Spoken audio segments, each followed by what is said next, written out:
శరణమయ్యప్ప. ఇది వంటగది స్వామి. దాదాపు 5 అంతస్తులు పైగా ఉంటాం మేము.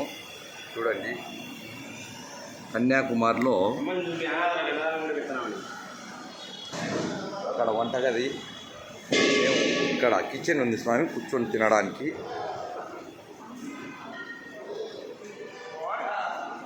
మా స్వామి సిద్ధు స్వామి శరణమయ్యప్ప.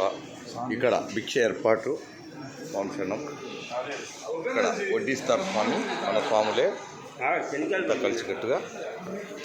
మా ఈశ్వరెడ్డి అన్న స్వామి ఇలాగా పాయసము, colour rice, kurma, white rice, rasam, pakoda, పెరుగు స్వామి, పెరుగు మజ్జిగ కలిపాము స్వామి శరణం. ఇలాగా ఇక్కడ కిచెన్ ఉంటుంది స్వామి.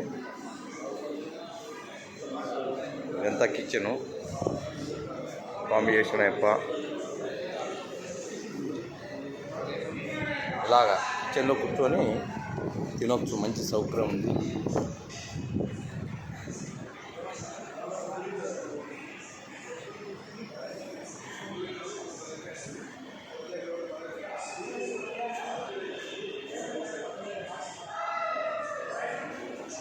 ఐదు అంతస్తులు పైగా ఉన్నాం స్వామి. స్వామి శరణమయ్యప్ప.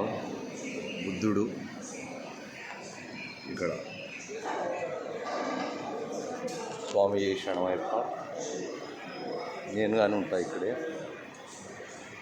చూసుకోండి ఎంత బాగుందో.